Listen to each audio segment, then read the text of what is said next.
12 ஊராட்சிகளும் தற்பொழுது இணைப்பதற்கான முன்மொழிவுகள் பெறப்பட்டு அரசாங்கத்திற்கு அனுப்பி வைக்கப்பட்டது. இப்ப புதிதாக அமைய இருக்கின்ற இந்த மாநகராட்சியினுடைய ஒட்டுமொத்த சதுர கிலோமீட்டர் பரப்பளவு என்று எடுத்துக்கொண்டால் 145.31 சதுர கிலோமீட்டர் பரப்பளவு கொண்டதாகும். இப்பொழுது கோயம்புத்தூர், சென்னை போன்ற மாநகராட்சிகளிலே பெறுகின்ற வசதிக்கு ஏற்ப இங்கு அனைத்து பணிகளும் விரைவாக நடந்து இந்த பகுதியினுடைய மக்களுடைய நீண்ட நாள் கோரிக்கை இந்த தினம் இது நிறைவேற்றப்பட்டிருக்கிறது. உள்ளூர் செய்திகள் உங்கள் விரல் நுனியில் படிக்க, பார்க்க பரவசப்படுத்துகிறது King 24x7 app. Download King 24x7. மாண்புமிகு தமிழ்நாட்டின் முதலமைச்சர், கழக தலைவர் தளபதி அவர்கள் இன்றைய தினம் நாமக்கல் சிறப்பு நிலை நகராட்சியை மாநகராட்சியாக தரம் உயர்த்தி அரசாணை வெளியிட்டிருக்கிறார்கள். அதற்காக நாமக்கல் நகராட்சியினுடைய தலைவர், துணைத் தலைவர், நகர்மன்ற உறுப்பினர்கள், நாமக்கலை சார்ந்த அத்தனை பொதுமக்கள் சார்பாகவும், சட்டமன்ற உறுப்பினர், மாண்புமிகு அமைச்சர் அனைவர் சார்பாகவும், மாண்புமிகு தமிழ்நாட்டினுடைய முதலமைச்சர் கழக தலைவர் தளபதி மு.க. ஸ்டாலின் அவர்களுக்கு எங்களுடைய மனமார்ந்த நன்றிகளை நாங்கள் தெரிவித்துக் கொள்கிறோம். இந்த அரசாணை வெளியிடுவதற்கு உறுதுணையாக இருந்த மாண்புமிகு இளைஞர் நலன் மற்றும் விளையாட்டுத்துறை மற்றும் சிறப்பு முயற்சிகள் துறை அமைச்சர் அண்ணன் உதயநிதி ஸ்டாலின் அவர்களுக்கும் எங்களுடைய நன்றியை தெரிவித்துக் கொள்கிறோம். இந்த அரசாணைக்கு வெளியிடுவதற்கு அனைத்து வகையிலும் துணை நின்று துறை ரீதியாக இதற்கு ஒப்புதல் அளித்த மாண்புமிகு நகராட்சி நிர்வாகம் மற்றும் குடிநீர் வடிகால் வாரியத்துறையினுடைய அமைச்சர் மரியாதைக்குரிய அண்ணன் K.N. நேரு அவர்களுக்கும் எங்களுடைய மனமார்ந்த நன்றியை தெரிவித்துக் கொள்கிறோம். இந்த மாவட்டத்தினுடைய அமைச்சர், மாண்புமிகு தமிழ்நாடு அரசினுடைய வனத்துறை அமைச்சர், இதற்காக பரிந்துரை செய்த டாக்டர் மதிவேந்தன் அவர்களுக்கும் எங்களுடைய மனமார்ந்த நன்றியை நாங்கள் இந்த நேரத்தில் தெரிவிக்கிறோம். அதே போன்று இந்த அரசாணை பெறுவதற்கு உரிய பரிந்துரைகளை முறைப்படி அரசு விதிகளுக்கு உட்பட்டு அந்த உரிய பரிந்துரைகளை இன்றைய தினம் அரசாங்கத்திற்கு அந்த பரிந்துரைகளை அனுப்பிய மாவட்ட ஆட்சித்தலைவர் நம்முடைய மருத்துவர் அம்மா அவர்களுக்கும், நகராட்சியினுடைய தலைவர், ஆணையாளர், பொறியாளர் மற்றும் நகர்மன்ற இதற்காக தீர்மானம் இயற்றி தந்த நகர்மன்றத்தினுடைய உறுப்பினர்கள் என அனைவருக்கும், ஒட்டுமொத்தமாக இதற்கு உறுதுணையாக இருந்த அனைவருக்கும் இந்த நாமக்கல் மாநகரத்தின் மக்களின் சார்பாக மனமார்ந்த நன்றிகளையும் வணக்கத்தையும் நான் தெரிவித்துக் கொள்கிறேன். நாமக்கல் நகராட்சி தற்போது மாநகராட்சியாக தரம் உயர்த்தப்பட்டிருக்கிறது. இந்த மாநகராட்சியுடன் ஏறத்தாழ ஒரு 11க்கு மேற்பட்ட 12 ஊராட்சிகளும் தற்பொழுது இணைப்பதற்கான முன்மொழிவுகள் பெறப்பட்டு அரசாங்கத்திற்கு அனுப்பி வைக்கப்பட்டது. அதன் அடிப்படையில் வகுரம்பட்டி, வள்ளிபுரம், ரெட்டிப்பட்டி, வீசானம், மரூர்பட்டி, பாப்பிநாயக்கம்பட்டி, சிலுவம்பட்டி, தொட்டிப்பட்டி, வசந்தபுரம், வேட்டாம்பாடி, லத்துவாடி, காதப்பள்ளி ஆகிய அருகில் உள்ள அனைத்து ஊராட்சிகளும் இப்பொழுது நாமக்கல் மாநகராட்சியோடு இணைப்பதற்கான முன்மொழிவு அனுப்பப்பட்டு அரசால் இன்றைய தினம் ஏற்கப்பட்டிருக்கிறது. இப்ப புதிதாக அமைய இருக்கின்ற இந்த மாநகராட்சியினுடைய ஒட்டுமொத்த சதுர கிலோமீட்டர் பரப்பளவு என்று எடுத்துக்கொண்டால் 145.31 சதுர கிலோமீட்டர் பரப்பளவு கொண்டதாகும். நாமக்கல் நகராட்சி மட்டும் ஏறத்தாழ 55.24 சதுர கிலோமீட்டர்களை உள்ளடக்கியது. 2011 ஆண்டின் மக்கள் தொகை கணக்குப்படி நாமக்கல் நகராட்சியானது 1,19,491 மக்கள் தொகை கொண்ட மிகப்பெரிய ஒரு நகராட்சி ஆகும்.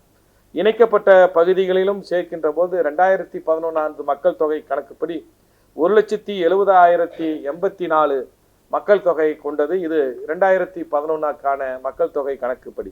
ஆனால் தற்போது மக்கள் தொகை 2023 தோராய மதிப்பீடுபடி நாமக்கல் நகராட்சி மட்டும் ஏற்கனவே இணைக்கப்பட்ட பகுதிகளிலும் சேர்க்கின்ற போது நாமக்கல் நகராட்சி மட்டும் ஏறத்தாழ 2,15,000 மக்கள் தொகையை இன்றைய தினம் பெற்றிருக்கிறது.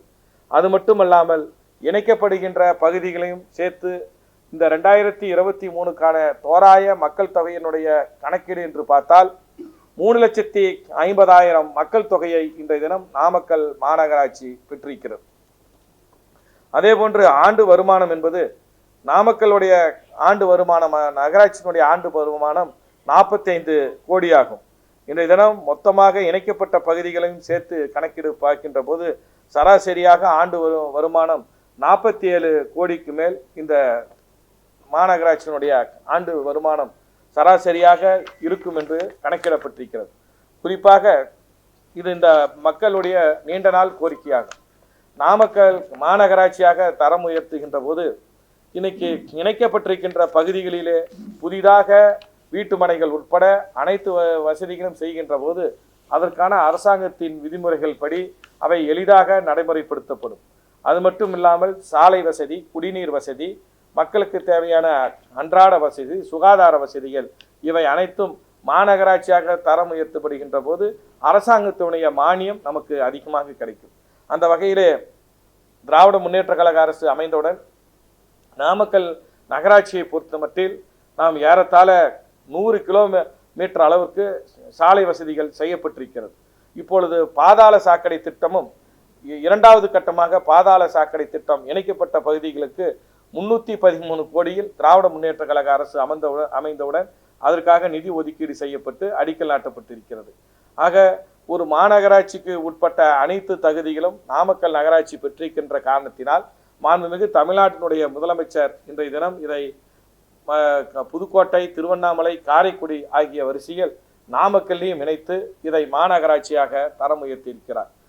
இதனால் நாமக்கல் மாநகராட்சியில் போக்குவரத்து சீரமைப்பு, சுகாதார பணிகள், சாலை பணிகள், அதே போன்று வீட்டுமனைகள், மக்களுக்கான குடியிருப்பு வசதிகள், இணைக்கப்பட்ட பகுதிகள், இது அனைத்திற்கும் சாலை விரிவாக்க பணிகள், இதை அனைத்தும் சிறப்பாக இனி இந்த நகராட்சி மக்கள் தொகைக்கு ஏற்கிறது போன்று உடனடியாக அனைத்து வசதிகளும் இப்பொழுது கோயம்புத்தூர், சென்னை போன்ற மாநகராட்சிகளிலே பெறுகின்ற வசதிக்கு ஏற்ப இங்கு அனைத்து பணிகளும் விரைவாக நடந்து இந்த பகுதியினுடைய மக்களுடைய நீண்ட நாள் கோரிக்கை இன்றைய தினம் இது நிறைவேற்றப்பட்டிருக்கிறது. அது மக்கள் இணைக்கப்பட்ட பகுதிகளும் சேர்த்து இதற்காக முறையான அரசாணை வெளியிடப்பட்டு அப்பொழுது என்ன அரசாங்கத்துடைய விதிமுறைகளுக்கு உட்பட்டு அந்த வார்டுகள் கூடுதலோ குறைப்பதோ அது மாநகராட்சி முழுமையாக அமைய பெற்ற பிறகு அதற்கான பணிகள் அது நடைபெறும். அதாவது அந்த 11 பஞ்சாயத்துடைய பஞ்சாயத்து தலைவர்களுடைய மாண்புமிகு சட்டமன்றத்திலே நம்முடைய நகராட்சி நிர்வாகத்துறை அமைச்சர் நேரு அவர்கள் அறிவித்திருக்கிறார்கள். என்ன அறிவித்திருக்கிறார்கள் என்று சொன்னால், அந்த இணைக்கப்படுகின்ற பகுதியிலே இருக்கக்கூடிய ஊராட்சி மன்றங்கள் அப்படியே இயங்கும். அந்த அவர்களுக்கான காலாவதி, அவர்களுக்கான அந்த பதவி காலம் இருக்கும் வரை அந்த ஊராட்சி மன்றம் அப்படியே இயங்கும். அதற்கு முழுமையான நடைமுறைகள் முழுமையாக அரசாணை வந்த பிறகு அதற்கான விதிமுறைகள் வகுக்கப்பட்டு அது அரசாங்கத்திடம் தெளிவான அரசாணை வரும். ஆனால் சட்டமன்றத்திலே நம்முடைய அமைச்சர் அறிவித்தது உங்களுக்கெல்லாம் தெரியும். ஒரு மாநகராட்சி தரம் உயர்த்துகின்ற போது அருகிலே இருக்கக்கூடிய கிராம ஊராட்சிகள் இணைக்கப்படுகின்ற அந்த நேரத்தில் அதனுடைய நிர்வாகம் இருந்தால் அந்த நிர்வாகத்தினுடைய கால அதாவது டைம், அதோடைய பதவி காலம் எந்த அளவிற்கு இருக்கிறதோ அதுவரை அந்த அவருடைய முழுமையான பதவி காலத்திற்கு அந்த நிர்வாகம் செயல்படும் என்பது நகராட்சியில் இருக்கக்கூடிய ஏற்கனவே இருக்கின்ற இந்த சட்டத்தை சுட்டிக்காட்டி மாண்புமிகு அமைச்சர் அவர்கள் இப்பொழுது நடைபெற்ற இந்த சட்டமன்ற கூட்டத்தொடரிலே விரிவாக சொல்லியிருக்கிறார். அதனால் அவர்களுடைய பதவி காலம் முழுமையாக இருக்கும் என்பது அமைச்சர் ஏற்கனவே திட்டவட்டமாக தெரிவித்து விட்டார். அதில் எந்த சந்தேகமும் தேவையில்லை. அது சம்பந்தப்பட்டவர்களுக்கும் தெரியும். அதற்கு இப்பொழுது அரசாணை வெளியிடப்பட்டிருக்கிறது.